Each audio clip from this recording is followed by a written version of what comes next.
Hello, Mom. Bath is known for its Roman baths, but it's also Jane Austen City, a place where history and stories come alive.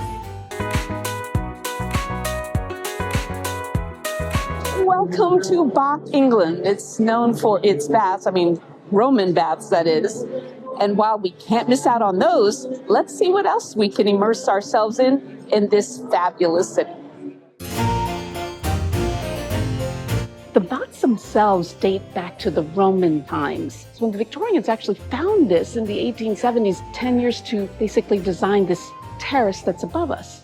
During Roman times, this was covered and this water was not green. The green is because of the algae, because the sun hits it. It runs about 5 feet deep. Lead sheets protect the bath, and those sheets are from the Roman times. There are 4 steps that go in there, not good to touch. There are 43 minerals in here, including brain-eating amoeba. In 1978, they closed it because people were actually swimming in it and there were cases of meningitis. Not good to swim, not good to be in it, but incredibly educational to tell the story about the Romans in Bath. The water from some nearby hills trickles down to the limestone aquifers. Geothermal energy raises that water temperature to as much as over 200 degrees Fahrenheit. The heated water rises along the fissures and faults, and then it bubbles up from the ground into the baths. The water is not safe to drink here, but we're going to drink some spa water at the end of the tour. Around 2012, give or take, they found thousands of Roman silver coins. They date from 32 BC to 275 AD. It's one of the largest Roman coin hoards ever found in a Roman town. Testing out the spa water. It's not the stuff that people bathed in. This is a source that's much deeper. It's okay. I like cold water though. As gorgeous as Bath is, it probably comes as no surprise it's been the home of some notable novelists. Those novelists have used Bath as maybe to inspire them and use it as a backdrop for their stories. Check out the Jane Austen Centre. And as a bonus, you get to meet this fine gentleman too. Hello, Martin. How are you? I'm very good, thank you. Splendid. And what's your name? Welcome to the Jane Austen Centre, where we celebrate Jane Austen's time in Bath, both as a visitor and as a resident.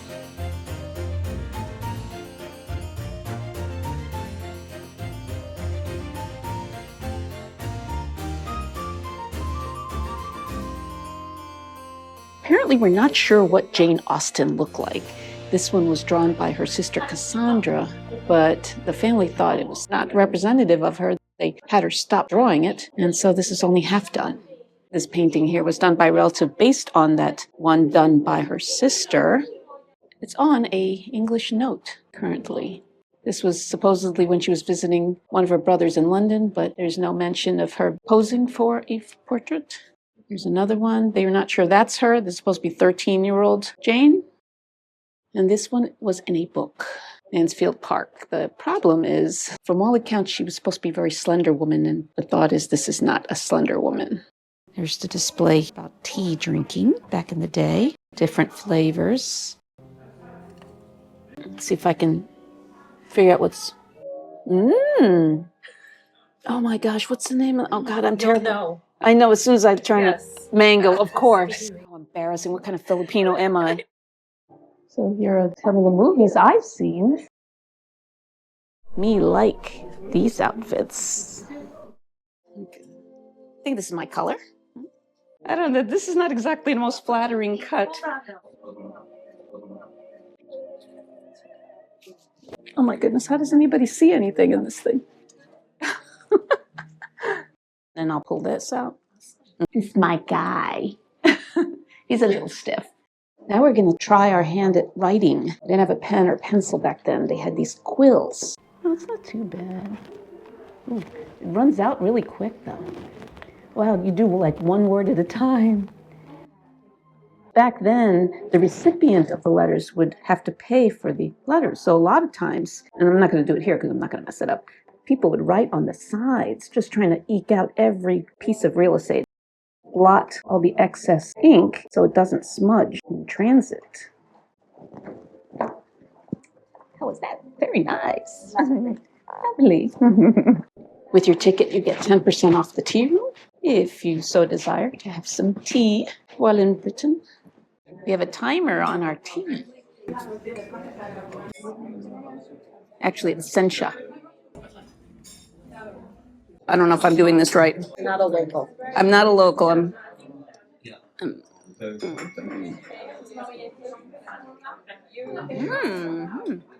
excellent. Was being frequented by Jane Austen. This is where Jane Austen's family moved to Bath for the first time.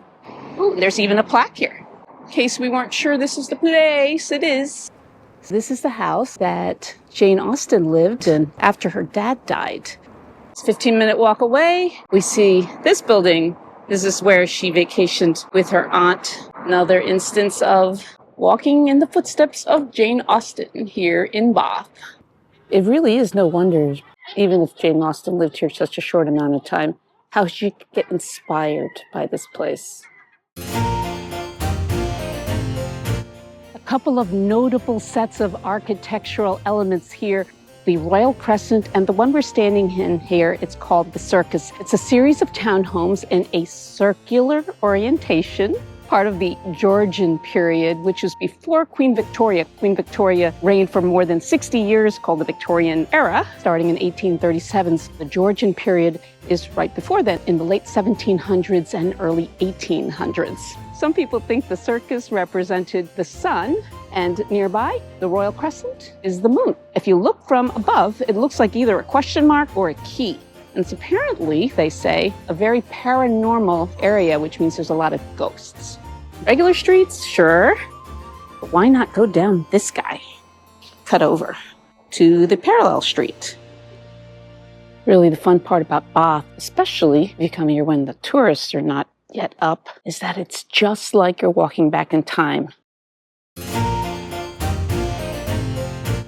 Bath is known for its gorgeous architecture, not the least of which the Bath Abbey. The beautiful stained glass there. How can I best immerse myself in the stained glass than doing a glass workshop? So you're going to be using this. So yeah, we're going to plug that into the pipe. You're going to blow gently through that. Do you know what colours you want for yours? So I want to be as close to what the Romans might have used. Blue, okay, so usually it's like copper colours. They've got blues in there. That's got like a turquoise in there. Okay. Blues are made using copper, cobalt oxides and cobalt oxides. And that's what they would have used? Yeah. So we're doing the abbreviated version of the bauble. Got a bit of clear in between the... That's it, nice and hard. Stop there. We've got to wait for that bubble to hit the sides before it'll actually get bigger. So you can stop blowing. A little bit harder. And a little bit harder again. And stop there. So if you blow again for me, nice and hard, that's it. A lot brighter. You've got a lovely zigzag going through. This is really hot still, this ball. It's still like maybe 500, 600 degrees. Usually around this area, geologically, there's a lot more kind of copper minerals in general. So the company was kind of founded based on that kind of influence from the area.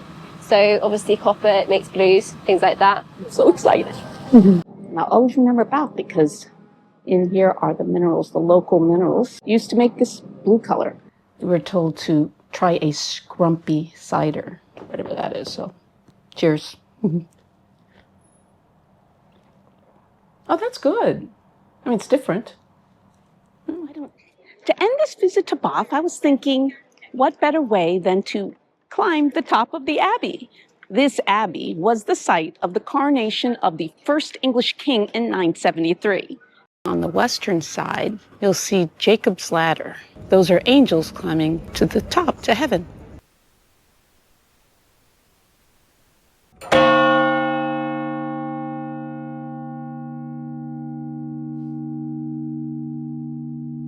Bath is the only city in its entirety in the United Kingdom designated as an UNESCO World Heritage Site.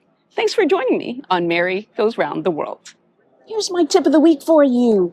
Check out the free walking tours given by the mayor of Bath's honorary guides. It's a tradition that's been going on since 1934, and they'll take you to different parts of the city. So given the day of the week, there's a different part of the city that they focus on. Check it out.